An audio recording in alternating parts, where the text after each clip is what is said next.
வணக்கம். இன்றைய தலைப்புச் செய்திகள்.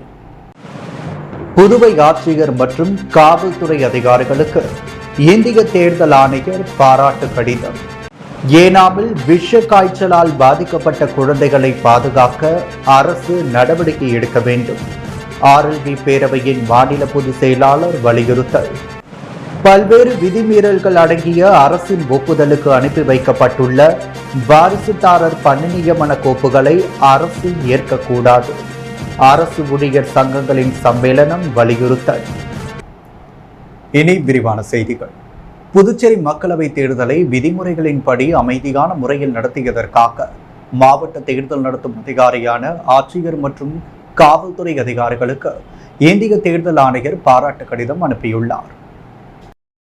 புதுச்சேரி மக்களவை தொகுதி பொது தேர்தல் எந்தவித அசம்பாவித சம்பவங்களும் இல்லாமல் அமைதியாக நடைபெற்றது. தேர்தலில் வாக்காளர்கள் 78.90% பேர் வாக்களித்தனர்.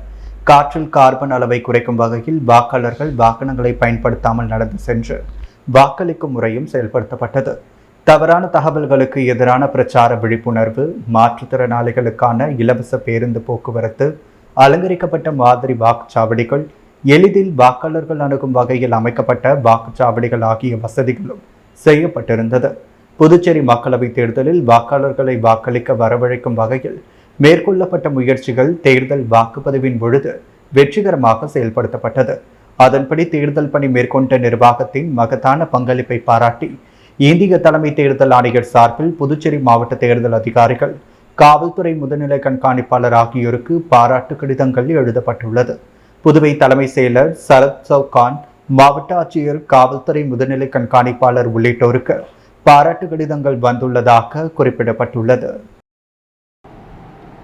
ஏனாம் தொகுதியில் சுகாதார சீர்கேட்டால் விஷ காய்ச்சல் பரவி குழந்தைகள் பாதிக்கப்பட்டுள்ளதை அடுத்து அரசு போர்க்கால நடவடிக்கை எடுக்க வேண்டும் எனவும் RLB பேரவையின் மாநில பொதுச் செயலாளர் ஏனாம் அரதா தீபோசியா தெரிவித்துள்ளார். புதுச்சேரியில் செய்தியாளர்களை சந்தித்த அவர், ஏனாம் தொகுதியில் கழிவுநீர் வாய்க்கால் தூர்வாரப்படாமல் சுத்தம் செய்யப்படாமல் ஆங்காங்கே கழிவுநீர் தேங்கி நிற்கிறது. இதனால் ஊர் முழுக்க கொசு தொல்லை அதிகமாகி காலரா, டைபாய்டு போன்ற விஷ ஜுரம் பரவி வருகிறது. அதிகமாக பள்ளி குழந்தைகள் பாதிக்கப்பட்டுள்ளன. அரசு மருத்துவமனைகளில் போதிய டாக்டர் வசதி இல்லாமல் விஷ ஜுரத்தினால் பாதிக்கப்பட்ட குழந்தைகள் சிகிச்சைக்காக நிரம்பி வருகின்றன. ஏனாமில் சரியான மருத்துவ வசதி இல்லாததால் ஏனாமிலிருந்து 25 கிலோமீட்டர் தொலைவில் உள்ள காக்கிநாடு அரசு மருத்துவமனைக்கு அனுப்பி வைக்கப்பட்டு நோயாளிகள் அலைக்கழிக்கப்படுகின்றனர். கால்வாய் அடைப்புகளினால் எதிர்வரும் மழை காலங்களில் மழைநீர் செல்ல வழியில்லாமல் வீட்டிற்குள் தண்ணீர் புகுந்து வெள்ளப்பெருக்கு ஏற்பட்டு மக்கள் பாதிக்கக்கூடிய சூழ்நிலை உருவாக்கியுள்ளது. குப்பைக்கு வரி வாங்குகிறார்கள், ஆனால் குப்பை சரியாக அள்ளுவது இல்லை. புதுவை அரசு குப்பை அல்ல தனியாரிடம் ஒப்படைத்த பொழுது 150 பேர் இருந்தனர். தற்பொழுது வெறும் 50 பேர் மட்டுமே குப்பை அள்ளுகின்றனர். ஆள் பற்றாக்குறையை அரசு போக்க நடவடிக்கை எடுக்க வேண்டும். குப்பை ஊர் முழுக்க தேங்கி சுகாதார சீர்கேடு ஏற்பட்டு விஷக்காய்ச்சல் பரவியுள்ளது. இதை தடுக்க அரசு போர்க்கால நடவடிக்கை எடுத்து மருத்துவமனையில் போதிய மருத்துவர்களை நியமித்து விஷக்காய்ச்சலால் பாதிக்கப்பட்ட குழந்தைகளை பாதுகாக்க அரசு நடவடிக்கை எடுக்க வேண்டும். புதுவை அரசு ஏனாம் மக்களை மாற்றாந்தாய் எண்ணத்தோடு பார்க்காமல் விஷ காய்ச்சலில் இருந்து குழந்தைகளை காப்பாற்ற சுகாதார சீர்கேட்டை சரி செய்ய போர்க்கால நடவடிக்கை எடுக்க வேண்டும் என்றார். இந்த பேட்டியின் பொழுது RLB பேரவையின் நிறுவன தலைவர் வெங்கட்ராமன் உடனிருந்தார். பல்வேறு விதிமீறல்கள் மற்றும் சட்டத்திட்டங்கள் உள்ளடக்கிய கோப்புகளை அரசுக்கு அனுப்பியுள்ள வாரிசுதார பணி நியமன ஒப்புதலுக்கு ஒப்புதல் வழங்கக்கூடாது என அரசு சங்கங்களின் சம்மேளன ஊழியர் சங்கம் வலியுறுத்தியுள்ளது. இதுகுறித்து செய்தியாளர்களை சந்தித்த சம்மேளனத்தின் பொதுச் செயலாளர் ராதாகிருஷ்ணன், புதுவை அரசு சுகாதாரத்துறையில் கடந்த 2016ஆம் ஆண்டு வாரிசுதாரர் பணி நியமனம் செய்யப்பட்டது. அதில் 109 விண்ணப்பதாரர்களில் 88 நபர்களுக்கு வாரிசுதாரர் பணி வழங்கப்பட்டது. இந்த பணி நியமனத்தில் முறைகேடுகள் நடந்துள்ளது என்று குற்றம் சாட்டினர். மீதமுள்ள 21 வாரிசுதாரர்களுக்கு கருணை அடிப்படையில் பணி வழங்க வேண்டும் என்று பலமுறை வலியுறுத்தப்பட்டுள்ளது என்று குறிப்பிட்ட ராதாகிருஷ்ணன், சுகாதாரத்துறையில் பணிபுரியும் ஒரு சில ஊழியர்களால் பணி நியமனத்தில் முறைகேடு நடப்பதாக குற்றம் சாட்டினார். ஊழல் முறைகேடுகளால் பலமுறை திருப்பி அனுப்பப்பட்ட வாரிசுதாரர் பணி நியமன கோப்புகளில் ஏற்கனவே பணி வழங்கி ஏற்காதவர்களையும் சேர்த்து மீண்டும் அரசின் ஒப்புதலுக்கு அனுப்பப்பட்டுள்ளது. விதிமுறை மீறல்கள் மற்றும் முறைகேடுகள் நடந்துள்ளது. எனவே இந்த கோப்புகளை அரசு ஏற்றுக்கொள்ளக்கூடாது என்று வலியுறுத்தினர். இந்த விவகாரத்தில் முதலமைச்சர் ரங்கசாமி நேரடியாக தலையிட்டு அவர் அளித்த வாக்குறுதிப்படி ஒருமுறை தளர்வு அளித்து விடுமுறைகளை நடைமுறைகளை கடைபிடித்து வாரிசுதாரர்களை பணி நியமனம் செய்ய வேண்டும் என்று அரசு ஊழியர் சங்கங்களின் சம்மேளனம் வலியுறுத்தியுள்ளது. இந்த பேட்டியின் பொழுது செய்தி தொடர்பாளர் கலைமாமணி டாக்டர் நமச்சிவாயம் உள்ளிட்ட நிர்வாகிகள் பலர் உடனிருந்தனர். பல்வேறு கோரிக்கைகளை வலியுறுத்தி புதுச்சேரி அங்கன்வாடி ஊழியர்கள் கோரிக்கை தின ஆர்ப்பாட்டத்தில் ஈடுபட்டனர். புதுச்சேரி அங்கன்வாடி ஊழியர்கள் சங்கம் சார்பில் சுதேசி காட்டன் மில் அருகே கோரிக்கை தின ஆர்ப்பாட்டம் நடைபெற்றது. ஒவ்வொரு மாதமும் மாத இறுதியில் தவறாமல் ஊதியம் வழங்க வேண்டும், 7வது ஊதியக்குழு பரிந்துரைகளை அங்கன்வாடி ஊழியர் மற்றும் உதவியாளர்களுக்கு அமல்படுத்த வேண்டும், 4 ஆண்டு போனஸ் நிலுவை உதவியாளர்களுக்கு 6வது சம்பள 50% நிலுவைத் தொகையை உடனடியாக வழங்க வேண்டும், பணிகள் இருந்த ஊழியர் மற்றும் உதவியாளர்களின் வாரிசுதாரர்களுக்கு கருணை அடிப்படையில் பணி வழங்க வேண்டும், தற்பொழுதுள்ள ஊழியர் காலி பணியிடங்களை தகுதி வாய்ந்த உதவியாளர்களை கொண்டு ஒருமுறை தொடர்பு செய்து நிரப்ப வேண்டும் உள்ளிட்ட கோரிக்கைகளை வலியுறுத்தி இந்த மாபெரும் கோரிக்கை தின ஆர்ப்பாட்டம் நடைபெற்றது. இந்த போராட்டத்திற்கு ராஜலட்சுமி தலைமை தாங்க செயலாளர் தமிழரசி, பொருளாளர் செல்வராணி, அமைப்பு செயலாளர் சத்யா, லலிதா மற்றும் அரசு ஊழியர் சம்பந்தமான கௌரவ தலைவர் பிரமதேசன், தலைவர் ரவிச்சந்திரன், பொதுச் செயலாளர் ராதாகிருஷ்ணன், செய்தி தொடர்பாளர் கலைமாமணி, டாக்டர் நமச்சிவாயம் உள்ளிட்டோர் கலந்து கொண்டு கோரிக்கைகளை வலியுறுத்தி கோஷங்களை எழுப்பினர். பெருந்தலைவர் காமராஜர் வேளாண் அறிவியல் நிலையத்தில் 20 மகளிர் குழு உறுப்பினர்களுக்கு சிறுதானிய பொருட்கள் தயாரிப்பு பயிற்சி 4 நாட்களுக்கு அளிக்கப்பட்டு சான்றிதழ் வழங்கப்பட்டது. உழவர்கரை நகராட்சி தேசிய நகர்ப்புற வாழ்வாதார திட்டத்தின் வாயிலாக சுய உதவி குழுக்களுக்கு பல்வேறு வகையான திறன், தொழில் மற்றும் பொருளாதார மேம்பாட்டு தொடர்பான பயிற்சிகள் வழங்கப்பட்டு வருகிறது.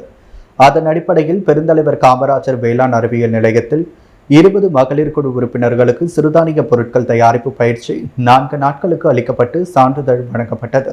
இந்த நிகழ்ச்சியில் உள்ளாட்சித்துறை இயக்குநர் சக்திவேல், திட்ட அதிகாரி ஜெயந்தி, புதுச்சேரி நகர வளர்ச்சி முகமை, உழவர்கரை நகராட்சி ஆணையர் சுரேஷ்ராஜ், பெருந்தலைவர் காமராஜர் வேளாண் அறிவியல் பண்ணை முதல்வர் விஜயகுமார் மற்றும் உதவி திட்ட அதிகாரி சிவகுமார், உழவர்கரை நகராட்சி பெருந்தலைவர் காமராஜ் வேளாண் அறிவியல் பண்ணை தொழில்நுட்ப வல்லுநர் பூமி, திட்ட அலுவலர்கள் கலந்து கொண்டு விழாவினை சிறப்பித்தனர்.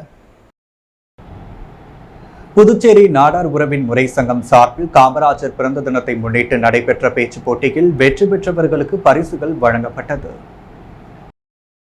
நாடார் மகாஜன சங்கம் புதுச்சேரி நாடார் உறவின் முறை சங்கம் சார்பில் காமராஜர் பிறந்த நாளை முன்னிட்டு புதுச்சேரி சித்தன்கொடியில் உள்ள நாடார் உறவின் முறை சங்க வளாகத்தில் பேச்சு போட்டி நடைபெற்றது. இந்த போட்டிகள் 6, 7, 8ஆம் வகுப்புகள், 9, 10ஆம் வகுப்புகள், 11, 12ஆம் வகுப்புகள் என 3 பிரிவுகளாக நடைபெற்றது. பல்வேறு பள்ளிகளிலிருந்து 200க்கும் மேற்பட்ட மாணவ மாணவிகள் கலந்து கொண்டனர்.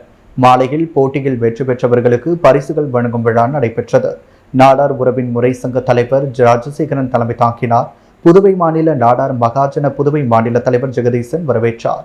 விழாவில் புதுச்சேரி நாடார் உறவின் முறை சங்க செயலாளர் மாரிமுத்து, பொருளாளர் பழனிவேல், துணை செயலாளர் வேல்முருகன் உட்பட பலர் கலந்து கொண்டனர். ஒவ்வொரு பிரிவிலும் வெற்றி பெற்றவர்களுக்கு முதல் பரிசாக 7,000, 3வது பரிசாக 5,000, 2வது பரிசாக 3,000 வழங்கப்பட்டது. போட்டியில் கலந்து கொண்டவர்களுக்கு நினைவு பரிசும் பாராட்டு சான்றிதழும் வழங்கப்பட்டது. போட்டியில் முதல் 3 இடங்களை பெற்றவர்கள் வருகின்ற 14ஆம் தேதி விருதுநகரில் நடைபெறும் பேச்சு போட்டியில் கலந்து கொள்ள தகுதி பெற்றனர் என்பது குறிப்பிடத்தக்கது. புதுச்சேரி அரசு வேளாண் மற்றும் விவசாயிகள் நலத்துறை சார்பில் வாழை சாகுபடி பற்றிய செயல் விளக்க கூட்டம் கேம்பலம் பகுதியில் நடைபெற்றது. புதுச்சேரி அரசு வேளாண் மற்றும் விவசாயிகள் நலத்துறை பண்ணை தகவல் மற்றும் ஆலோசனை மையம் கரிக்கலாம்பாக்கம் உழவர் மன்றம் சார்பாக மத்திய அரசின் ஆத்மா திட்டத்தின் மூலம் வாழை பயிரிடும் விவசாயிகளுக்கு வாழையில் நுண்ணூட்ட சத்து இடுதல் பற்றிய செயல் விளக்கம் இன்று கேம்பலம் பகுதியில் நடைபெற்றது. இந்த செயல் விளக்கத்திற்கு வேளாண் அலுவலர் தினகரன் தலைமையேற்று செயல் விளக்கத்தை செய்து காண்பித்தார்.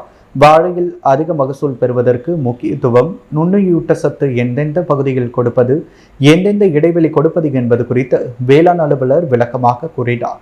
இந்த செயல் விளக்கத்திற்கு செம்பியன் பாளையம், நத்தமேடு, ஏம்பலம் பகுதியை சேர்ந்த 20க்கும் மேற்பட்ட விவசாயிகள் கலந்து கொண்டு பயன்பெற்றனர். நீட் தேர்வு ரத்து செய்ய மத்திய அரசை வலியுறுத்தி புதுச்சேரி திராவிடர் கழகம் இளைஞரணி சார்பில் இருசக்கர வாகன பரப்புரை பயணம் நடைபெற்றது. புதுச்சேரி திராவிடர் கழக இளைஞரணி மற்றும் திராவிட மாணவர் கழகம் சார்பில் நீட் தேர்வை ரத்து செய்ய ஒன்றிய அரசை வலியுறுத்தி புதுச்சேரி தழுவிய இருசக்கர வாகன பரப்புரை பயணம் மேற்கொள்ளப் போவதாக அறிவித்திருந்தனர்.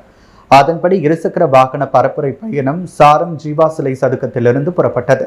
இந்த பேரணியை புதுச்சேரி மாநில திராவிட கழக தலைவர் சிவ வீரமணி மற்றும் திமுக மாநில அமைப்பாளர் சிவா ஆகியோர் கொடியசைத்து துவக்கி வைத்தனர். 3 குழுவாக புதுச்சேரியிலிருந்து புறப்பட்ட இருசக்கர வாகன பிரச்சார பயணம் நகரத்தின் முக்கிய வீதிகள் வழியாக சென்று வருகின்ற 15ஆம் தேதி சேலம் சென்றடைகிறது. இருசக்கர வாகன பரப்புரை பேரணியில் திராவிடர் கழக துணை பொதுச் செயலாளர் மதிவதனி உள்ளிட்ட அரசியல் இயக்க தலைவர்கள், மாணவரணி பொறுப்பாளர்கள் என அனைவரும் திரளாக கலந்து கொண்டனர். காரைக்கால் நகராட்சி சார்பில் தூய்மை இந்தியாவை வலியுறுத்தி 200க்கும் மேற்பட்ட பள்ளி கல்லூரி மாணவர்கள் மற்றும் தூய்மை பணியாளர்கள் விழிப்புணர்வு பேரணியில் ஈடுபட்டனர். புதுச்சேரி மாநிலம் காரைக்கால் மாவட்டத்தில் மாவட்ட நிர்வாகம் மற்றும் நகராட்சி சார்பில் தூய்மை இந்தியாவை வலியுறுத்தும் பொது இடங்களில் குப்பைகளை கொட்டக்கூடாது என்பதை வலியுறுத்தியும் பள்ளி கல்லூரி மாணவர்கள் மற்றும் தூய்மை பணியாளர்கள் 100க்கும் மேற்பட்டோர் கலந்து கொண்ட விழிப்புணர்வு பேரணி நடைபெற்றது. இந்த விழிப்புணர்வு பேரணி காரைக்கால் மாவட்ட ஆட்சியர் அலுவலகத்திலிருந்து மாவட்ட துணை ஆட்சியர் ஜான்சன் துவக்கி வைத்தார். இந்த பேரணியில் தூய்மையான இந்தியாவை உருவாக்க வேண்டும் என்பதை வலியுறுத்தி மாணவர்கள் கைகளில் விழிப்புணர்வு பதாகைகளை வைத்துக் கொண்டு முக்கிய வீதிகள் வழியாக சென்று பொதுமக்களுக்கு விழிப்புணர்வை ஏற்படுத்தினர். மடுகரை தவளக்குப்பம் செல்லும் சாலையில் கோவிலுக்கு சொந்தமான இடத்தை தனக்கு சொந்தம் என கூறி செம்மண் அடித்த நபரை கண்டித்து கல்மண்டபத்தை சேர்ந்த 100க்கும் மேற்பட்ட பெண்கள் சாலையில் அமர்ந்து மறியல் போராட்டத்தில் ஈடுபட்டனர். நெட்டப்பாக்கம் தொகுதி கல்மண்டபம் காலனி பகுதியில் 200க்கும் மேற்பட்ட குடும்பங்கள் 60 வருடங்களுக்கு மேலாக வாழ்ந்து வருகின்றன. அப்பகுதியில் முத்துமாரியம்மனுக்கு கோவில் கட்டி வழிபாடு நடத்தி வருகின்றனர். முத்துமாரியம்மன் கோவிலுக்கு சொந்தமான 12 குழி காலியிடத்தில்தான் திருவிழாவை தலைமுறையாக நடத்தி வருவதாக கூறுகின்றனர். இந்த நிலையில் அந்த கோயில் காலியிடம் தனக்கு சொந்தம் என்று கூறிய நபர் ஒருவர் அந்த இடத்தில் செம்மண் அடித்துள்ளார். கோவிலுக்கு சொந்தமான இடத்தில் செம்மண் அடித்ததை கண்டித்து கல்மண்டபம் காலனி பகுதியை சேர்ந்த 100க்கும் மேற்பட்ட பெண்கள் காலை 6:30 மணி முதல் சாலையில் அமர்ந்து மறியல் போராட்டத்தில் ஈடுபட்டனர். தகவல் அறிந்த நெட்டப்பாக்கம் உதவி ஆய்வாளர் வீரபத்திரன் மற்றும் மடுகரை புறக்காவல் நிலைய உதவி ஆய்வாளர் சந்திரசேகரன் ஆகியோர் சம்பவ இடத்திற்கு வந்து பொதுமக்களை கலைந்து போக கூறினர். இதனால் போலீசாருக்கும் பொதுமக்களுக்கும் வாக்குவாதம் ஏற்பட்டது. நெட்டப்பாக்கம் தொகுதி சட்டமன்ற உறுப்பினர் ராஜவேலு வெற்றி பெற்றவுடன் இடப்பிரச்சனை தொடர்பாக நடவடிக்கை எடுப்பதாக கூறினார். இதனால் வரை எந்த நடவடிக்கையும் எடுக்கப்படவில்லை. எனவே முதல்வர் மற்றும் கவர்னர் தலையிட்டு உரிய நடவடிக்கை எடுக்க வேண்டும் என்று கூறி சாலையில் செங்கல் வைத்து வழிபாடு நடத்தினர். தொடர்ந்து சாலை மறியல் 8:30 மணி வரை தொடர்ந்ததால் பள்ளிக்கு செல்வோர், அலுவலகம் செல்பவர் பாதிக்கப்பட்டனர். போலீசார் ஆதி திராவிட நலத்துறை இயக்குநரை தொடர்பு கொண்டு பேசினர். இயக்குநர் நடவடிக்கை எடுப்பதாக கூறியதை தொடர்ந்து பொதுமக்கள் அனைவரும் கலைந்து சென்றனர். புதுச்சேரி அரசில் புதியதாக நியமிக்கப்பட்ட அமைச்சர் திருமுருகனுக்கு இலாக்காக்களை ஒதுக்க வேண்டும் என அகில இந்திய மஜ்லிஸ் கட்சி மாநில பொதுச் செயலாளர் ஷாஜகான் முதல்வருக்கு கோரிக்கை விடுத்துள்ளார். புதுச்சேரி மாநிலத்தின் அமைச்சராக சமீபத்தில் காரைக்கால் வடக்கு தொகுதி சட்டமன்ற உறுப்பினர் திருமுருகன் பொறுப்பேற்றுக் கொண்டார். பொறுப்பேற்ற நாள் முதல் இன்று வரை அவருக்கு இலாக்காக்களை ஒதுக்காமல் புதுவை அரசு காலம் தாழ்த்தி வருகிறது. இதனால் பல்வேறு துறைகளில் கோப்புகள் முடங்கி கிடக்கின்றது. புதுச்சேரி மாநிலத்திலும் குறிப்பாக காரைக்கால் மாவட்டத்தில் பல துறைகளில் பணிகள் முற்றிலும் முடங்கியுள்ளது. கடந்த காலங்களில் காரைக்காலை சேர்ந்த சட்டமன்ற உறுப்பினருக்கு அமைச்சர் பதவியுடன் பல துறைகள் இலாக்காவுடன் வழங்கப்பட்டது. ஆனால் தற்பொழுது இலாக்கா இல்லாத பொறுப்பு அமைச்சர் என்ற ரீதியில் வழங்கப்படுவது என்பது ஜனநாயக மரபுகளுக்கு முரணாக உள்ளது என தெரிவித்துள்ளனர். மேலும் இப்பகுதி நகரப்பகுதியை ஒட்டியிருப்பதால் புதுச்சேரி போல் இங்கும் பாதிப்பை ஏற்படுத்தும் என பயத்தில் மக்கள் உறைந்துள்ளனர். கடந்த 6 மாத காலமாக அப்பகுதி மக்கள் தொடர்ந்து போராடி வரும் நிலையில் முதல்வர் கழிவுநீர் சுத்திகரிப்பு ஆலையை வேறு இடத்திற்கு மாற்றி உத்தரவிட வேண்டும் என்று வேண்டுகோள் வைக்கின்றனர்.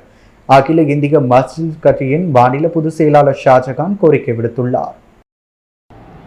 புதுச்சேரி லாஸ்பேட்டை ஸ்ரீ திரௌபதி அம்மன் ஆலயத்தில் தீமிதி திருவிழாவை முன்னிட்டு திருக்கல்யாண வைபவம் நடைபெற்றது. புதுச்சேரி லாஸ்பேட்டை பகுதியில் அமைந்துள்ளது ஸ்ரீ திரௌபதி அம்மன் ஆலயம். இந்த ஆலயத்தில் நடைபெறும் தீமிதி திருவிழா கடந்த 26ஆம் தேதி கொடியேற்றத்துடன் துவங்கியது. தினந்தோறும் அம்மன் யானை வாகனம், சிம்ம வாகனம், முத்துப்பல்லக்கி என பல்வேறு வாகனங்களில் எழுந்தருளி திருவீதி உலா நடைபெற்றது. இதையடுத்து முக்கிய நிகழ்வான திருக்கல்யாண வைபவம் நேற்றிரவு நடைபெற்றது. இதில் அலங்கரிக்கப்பட்ட ஸ்ரீ திரௌபதி அம்மன், அர்ஜுனன், மகாராஜா எழுந்தருளி பக்தர்களுக்கு காட்சியளித்தார். தொடர்ந்து அம்மனுக்கு திருமாங்கல்யாதம் பூட்டப்பட்டதை அடுத்து பக்தர்கள் அரோகரா கோஷத்துடன் திருக்கல்யாண வைபவத்தை கண்டு களித்தனர். தொடர்ந்து அனைவருக்கும் திருமாங்கல்யத்துடன் பிரசாதம் வழங்கப்பட்டது. கோரிமேடு குருகுலம் பள்ளியில் நடைபெற்ற டெங்கு விழிப்புணர்வு நிகழ்ச்சியில் டெங்கு நோய் வராமல் தடுப்பதற்கான முன்னெச்சரிக்கை நடவடிக்கைகள் குறித்து எடுத்துரைக்கப்பட்டது. புதுச்சேரி நலவழித்துறை தேசிய பூச்சிகளால் பரவும் நோய் தடுப்பு திட்டம் மற்றும் கோரிமேடு அரசு ஆரம்ப சுகாதார நிலையம் சார்பில் கோரிமேடு குருகுலம் உயர்நிலை பள்ளியில் டெங்கு விழிப்புணர்வு நிகழ்ச்சி நடைபெற்றது. பள்ளியின் துணை முதல்வர் சாந்தி அனைவரையும் வரவேற்றார். பெண் சுகாதார மேற்பார்வையாளர் வாசுகி, கிராமப்புற செவிலியர் தனலட்சுமி ஆகியோர் முன்னிலை வகித்தனர். கோரிமேடு அரசு ஆரம்ப சுகாதார நிலையம் மருத்துவ அதிகாரி சித்ரா மற்றும் பள்ளியின் முதல்வர் அருள் செல்வி ராஜேந்திரன் ஆகியோர் தலைமை தாங்கினர்.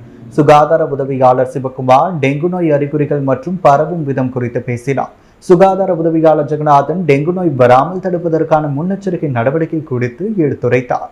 இந்நிகழ்ச்சிக்கான ஏற்பாடுகளை பள்ளியின் ஆசிரியர்கள் மற்றும் ஆஷா ஊழியர்கள் செய்திருந்தனர். புதுச்சேரி நயினார் மண்டபம் அருள்மிகு நாகமுத்து மாரியம்மன் கோவில் 41ஆம் ஆண்டு செடல் உற்சவ விழா கொடியேற்றத்துடன் துவங்கியது. புதுச்சேரியில் மிகவும் பிரசித்தி பெற்ற நயினார் மண்டபம் அருள்மிகு நாகமுத்து மாரியம்மன் ஆலயத்தின் 41ஆம் ஆண்டு செடல் உற்சவ விழா இன்று காலை கொடியேற்றத்துடன் துவங்கியது. விநாயகர் பூஜையுடன் சிறப்பு பூஜைகள் நடைபெற்று ஏரிக்கரை அருள்மிகு துலுக்கானத்தம்மன் ஆலயத்திலிருந்து புனித நீர் சக்தி கரகம் எடுத்து வந்து கோவிலில் கொடியேற்றமும் காப்பு கட்டுதலும் நடைபெற்றது. இதைத் தொடர்ந்து பார்சாகை வாற்றல் என்கின்ற கூழ் ஊற்றும் வைபவம் நடைபெற்றது. இதில் ஏராளமான பொதுமக்கள் பக்தர்கள் கலந்து கொண்டு அருள்மிகு நாகமுத்து அம்மனை தரிசனம் செய்து சென்றனர். செடல் உற்சவத்தையொட்டி தினம்தோறும் சிறப்பு வழிபாடு பூஜைகளும் நடைபெற உள்ளது. திருபுவனை சட்டமன்ற தொகுதிக்குட்பட்ட சிலுக்காரிபாளையம் அரசு ஆரம்ப பள்ளி மாணவ மாணவிகளுக்கு விளையாட்டு சீருடைகள், ஐடி கார்டு மற்றும் பாட புத்தகங்களை சட்டமன்ற உறுப்பினர் அங்காளன் வழங்கி வாழ்த்துரை வழங்கினார். புதுச்சேரி மாநிலம் திருபுவனை சட்டமன்ற தொகுதிக்குட்பட்ட சிலுக்காரிபாளையம் அரசு ஆரம்ப பள்ளிகள் 2024-25 கல்வியாண்டிற்கான துவக்க விழாவில் திருபுவனை தொகுதியின் சட்டமன்ற உறுப்பினர் அங்காளன் கலந்து கொண்டு சிறப்பித்தார். இவ்விழாவிற்கு பள்ளியின் ஆசிரியர்கள் வாழ்த்துரை வழங்க சட்டமன்ற உறுப்பினர் அங்காளன் சிறப்புரையாற்றும் பொழுது மாணவர்கள் அனைவரும் படிப்பில் சிறந்து விளங்க வேண்டும், உங்களுக்கு தேவைப்படும் அனைத்து தேவைகளையும் செய்ய நாங்கள் தயாராக இருக்கிறோம் என தெரிவித்துள்ளார். இவ்விழாவின் தொடர்ச்சியாக பள்ளி மாணவர்களுக்கு இவ்வாண்டிற்கான பாட புத்தகங்கள், விளையாட்டு சீருடைகள், ID card, diary, colouring book, note புத்தகம், காலணிகள், ஸ்போக்கன் இங்கிலீஷ் மற்றும் எழுதுபொருள் ஆகியவற்றை சட்டமன்ற உறுப்பினர் அங்காளன் தலைமையில் மாணவர்களுக்கு வழங்கப்பட்டது. விழாவில் பொறுப்பு ஆசிரியர் வீரா, சுதா உட்பட ஆசிரியர்கள், மாணவர்கள், பெற்றோர்கள், சட்டமன்ற உறுப்பினரின் ஆதரவாளர்கள் என ஏராளமானோர் கலந்து கொண்டனர். நாணமேடு ஸ்ரீ ஜலகண்டேஸ்வர ஆலய 16ஆம் ஆண்டு பிரம்மோற்சவ விழாவை முன்னிட்டு பால்கட ஊர்வலம் நடைபெற்றது. புதுச்சேரி அரியாங்குப்பம் கொம்யூன் இடையார்பாளையம் நாணமேடு முப்பகுதியில் எழுந்தள்ளியுள்ள ஸ்ரீ அகிலாண்டேஸ்வரி சமேத ஸ்ரீ ஜலகண்டேஸ்வரர் ஆலயத்தின் 16ஆம் ஆண்டு ஆணி திருமஞ்சன விழா மற்றும் திருக்கல்யாண வைபவ பிரம்மோற்சவ விழாவை முன்னிட்டு இன்று காலை ஆலயத்தில் ஸ்ரீ குருவந்தனம் மற்றும் ஸ்ரீ மங்கள மகா கணபதி ஹோமம், நவகிரக ஹோமம் மற்றும் பரிவார மூர்த்திகளுக்கு சிறப்பு அபிஷேக ஆராதனைகள் நடைபெற்றது.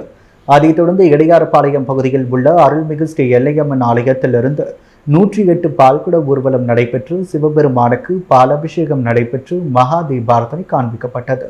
இதில் ஏராளமான பக்தர்கள் கலந்து கொண்டு சுவாமி தரிசனம் செய்து வழிபட்டனர். புதுவையில் இன்றைய தங்கம் மற்றும் வெள்ளி விலை நிலவரம். முத்து கோல்டோஸ் வழங்கும் தங்கம் மற்றும் வெள்ளி விலை நிலவரம். தங்கம் 1 கிராம் 6730 ரூபாய். வெள்ளி 1 கிராம் 97 ரூபாய். மீண்டும் இன்றைய முக்கிய செய்திகள். புதுவை ஆட்சியர் மற்றும் காவல்துறை அதிகாரிகளுக்கு இந்திய தேர்தல் ஆணையர் பாராட்டு கடிதம். ஏனாமில் விஷ காய்ச்சலால் பாதிக்கப்பட்ட குழந்தைகளை பாதுகாக்க அரசு நடவடிக்கை எடுக்க வேண்டும். ஆர்எல்வி பேரவையின் மாநில பொதுச் செயலாளர் வலியுறுத்தல். பல்வேறு விதிமீறல்கள் அடங்கிய அரசின் ஒப்புதலுக்கு அனுப்பி வைக்கப்பட்டுள்ள வாரிசுதாரர் பணி நியமன கோப்புகளை அரசு ஏற்கக்கூடாது. அரசு ஊழியர் சங்கங்களின் சம்மேளனம் வலியுறுத்தல். கோவில் காலியிடம் தனக்கு சொந்தம் என்று கூறிய நபரை கண்டித்து மடுகரை தவளக்குப்பம் செல்லும் சாலையில் 100க்கும் மேற்பட்ட பெண்கள் சாலை மறியல். புதியதாக நியமிக்கப்பட்ட அமைச்சர் திருமுருகனுக்கு இலாக்காக்களை ஒதுக்க வேண்டும். இந்திய மஜ்லிஸ் கட்சி மாநில பொதுச் செயலாளர் வலியுறுத்தல். இத்துடன் நெஸ் மீடியாவின் செய்திகள் நிறைவடைகின்றன. வணக்கம்.